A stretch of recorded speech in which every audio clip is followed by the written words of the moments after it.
Hello, people of the internet. Welcome to the Special Report, your news and views program about geek gaming culture on the internet. Coming up in the show today, Bethesda says it's not going to give review copies out for Skyrim Special Edition or Dishonored 2. We're going to talk about all the ramifications that come from this. My name is JD Shadow, and Special Report starts right now.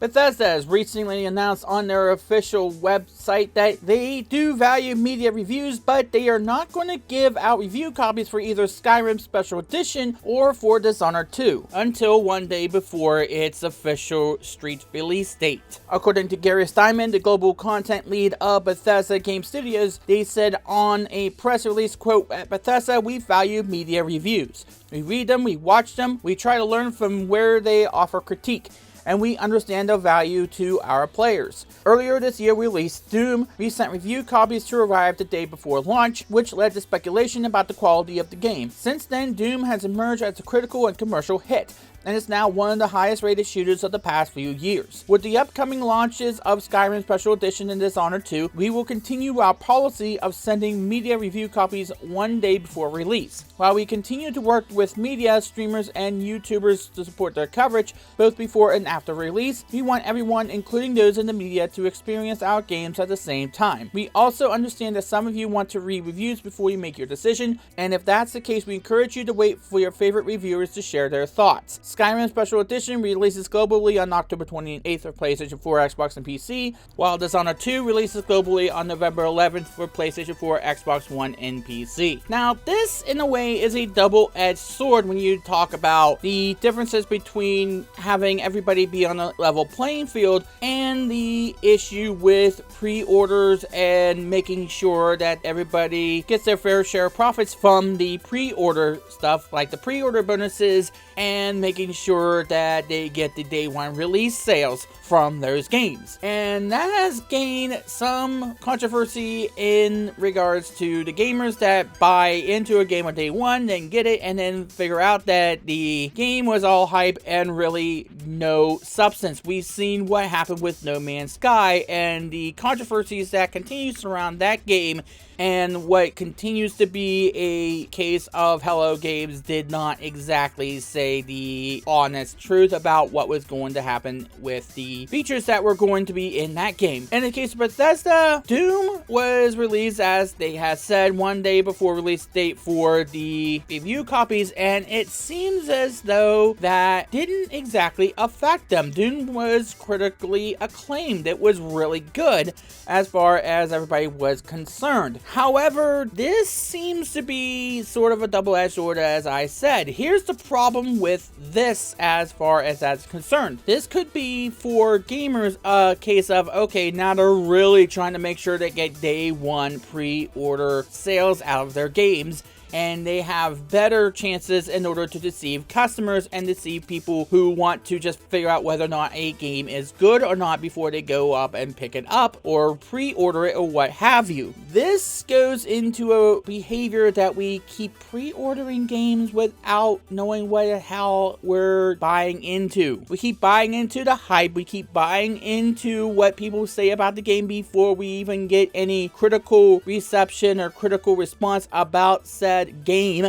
And then we get home, we get it on our PC or on our console, and we sit there and we say, why is it not what was advertised? Well, you bought into the hype of the person who's trying to sell you the game. Remember, they want you to buy the game. They want you to pre-order the game. That is their job. When they get up on stage at E3, they're trying to sell you a product. They are trying to sell you into a game. They are hoping that you go out and pre-order, that you are enticed with pre-order bonuses. They hope that that's what you're doing. They hope, and they sit there and they know how to spin it. They know what they're doing. They have done this for years and years and years and years, and yet we refuse to catch on. We just don't care. We keep doing it. And everybody's guilty of it. I'm guilty of it, and sometimes I bought into some pre-order bonuses myself. I bought into things that I thought were going to be good, and then I get home and I figure out it's not as good as it should have been, and I probably have learned my lesson by now not to to buy into the hype of a game because they keep doing it, because they know that it's going to be successful because people keep doing it. And as far as people keep doing it, the more people are going to keep using this tactic because they know it's going to work, because we keep rewarding them time after time and time after time again, even when we see we get burned. And like, okay, Hello Games kind of deceived us with No Man's Sky, but we're going to keep doing it for another company who's going to do the same thing, and then another company that does the same thing. This is not something new. It's been done time after time after time again, and we don't learn our lesson. And the minute we stop pre-ordering games, that's when things might become a little bit under control. But you also have people like GameStop who want you to buy into their version of pre-order bonus because they offer something from their own right,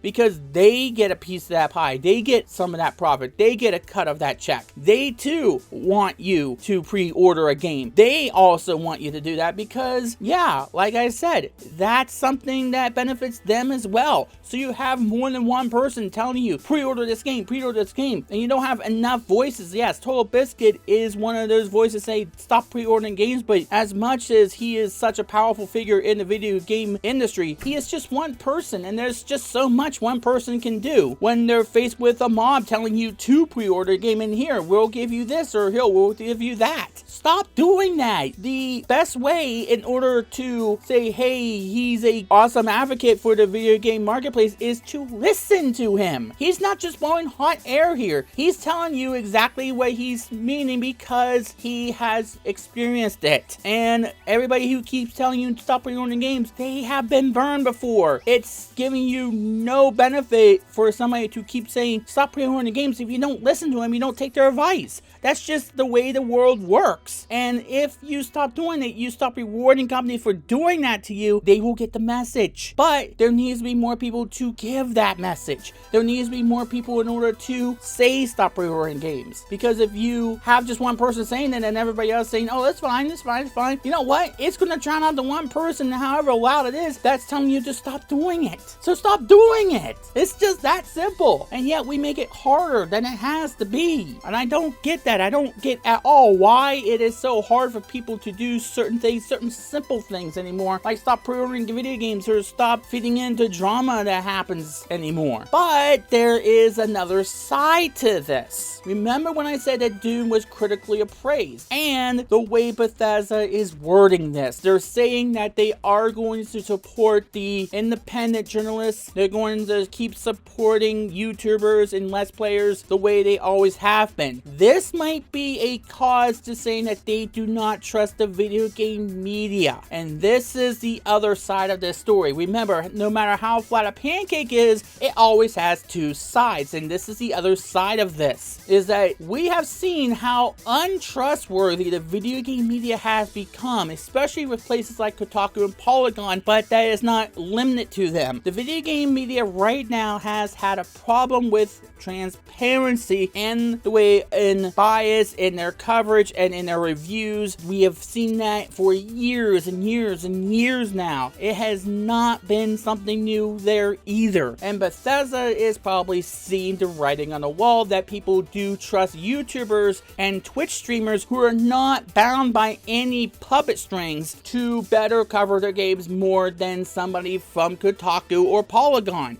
That is a way of life. No amount of hysteria that you are going to be able to bring up to disprove that theory is going to disprove that theory, because it's not just a theory, it's an absolute fact. We have known time and time again that these video game media outlets have a huge problem with transparency right now, and they have not only denied that, but they've also accused those of whatever hysteria they could come up with that actually does stick in order to disprove that anything is even going on, when the proof is right there. It's right there for the taking, yet nobody sees it because they are willing to believe somebody who has lied to them time and time again. Like, for instance, Hello Games. Now, I know I'm harping on Hello Games a lot, but again, they are the most recent case of this. And they are the ones that really put an exclamation point on this whole idea that some of these people are going to be trustworthy to you. No, they're not. They're trying to sell you a game. They're trying to make you click on their site. And we all know how Kotaku has been. There's a reason why Hulk Hogan won his battle with Gawker Media. There's a reason that happened. Why? It's because he knew he was correct. The judge knew he was correct. Gawker knew they were wrong, and they decided to instead go into the gutter about what they did to him and try to do to him. There is a reason why this has been going on. There is a reason why YouTubers and Twitch streamers are viewed as more trustworthy in order to give you a accurate interpretation of if a game is good or not, above people like Kotaku, above people like Polygon, because they have been known to be untrustworthy, and they have been known to try to get away with it. Maybe instead of buying into the hysteria against those people who bring up this whole idea of lack of transparency, the more we'll actually be able to fix it, and the less likely they are in order to get away with it. That's just how it works. Now, I'm not saying that Twitch streamers and YouTubers are immune to that sort of thing either, but it's not even close to as prevalent as it is with the print media. You can say, oh, this random YouTuber took this money, or this random YouTuber took this game for free, or whatever, but you can't go finding some random nobodies on YouTube and just say, hey, that applies also to people like Total Biscuit, Jesse Cox, or PewDiePie. You can't just go and say, hey, there's some random people with very little subscriber bases, and then say that somebody who has 3 million subscribers or 2 million subscribers are dealing in the exact same type of nepotism. And it's also an act of disclosure. If you're getting a game for free, or if you are getting paid in order to cover a game, disclose it. That's not that hard to do. And yet we have people who not only engage in these acts, but also think that it's completely okay if they hide it. And then when somebody calls out on it, they use whatever hysteria they can in order to get away with whatever they're doing without letting people know they're getting away with whatever they're doing and doing whatever they're doing in the first place. They don't even know that anything's even happening behind the scenes. So it is not completely out of left field for Bethesda to think of that scenario happening. But at the same time, part of the problem with the media is that they don't call game companies out with the pre-order bonuses. It goes to the people like Total Biscuit in order to call them out on that, because the print media is not doing it. And that's one of the other problems, is that this is such a double-edged sword, because no matter what you do about it, until people stop rewarding these people for these practices, nothing is ever going to change. Now, Bethesda doesn't have that much of a reputation for deceiving customers, for deceiving people into thinking that a game is going to live up to the hype, when in reality is not going to. That's not the kind of company Bethesda is known to do, and if they are, then I have yet to see the evidence to suspect that they have engaged in some sort of behavior like that. But what if this is a slippery slope? What if other companies decide to do that? What if somebody like Hello Games decide to not even release review copies, which they kind of didn't, as I recall correctly, maybe? What if this starts a precedent of other companies doing the exact same thing, people who are a lot less honest than Bethesda might be, who are a lot more likely to try this tactic just to get more pre-order bonuses, and Bethesda might be doing that as well? This sets a dangerous precedent and maybe a rule set for other companies to do the exact same thing who are a lot less honest. So I do hope this is gonna be the right decision for Bethesda. I can't guarantee that it actually is, but we'll see how it goes. It can work, and it can probably make them look a lot less honest than they appear to be at this point in time. This has a lot of things that can go wrong with it, but I can see where they might be coming from. At the same time, there's just so much gray area, and there's so much that can be wrong with this, that I think the bad might outweigh the good in this case. Give review copies out to those people who you do trust, and for God's sakes, can we please stop pre-ordering video games or giving print media a free pass when they don't call out companies for doing stuff like that? Maybe if we start doing those couple of things, we wouldn't be in the situation where Bethesda feels the need to do that in the first place. And that's going to do it for this edition of the special report.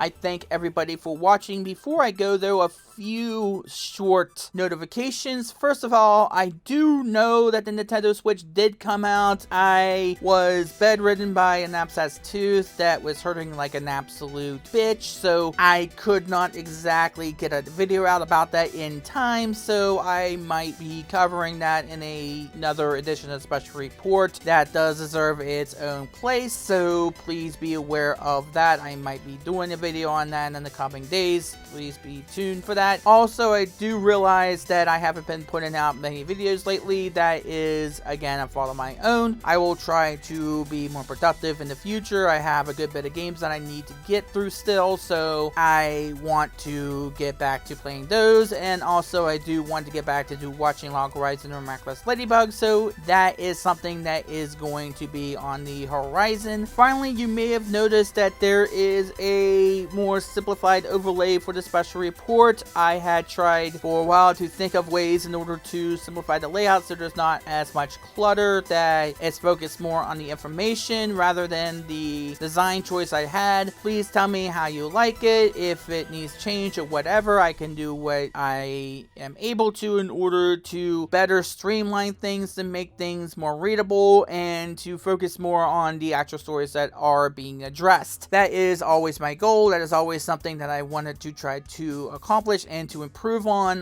the sake of my videos. Please give me feedback and be sure to like this video if you did like it, and please subscribe for more geek gaming culture. As always, my name is Shady Shadow, and that just happened.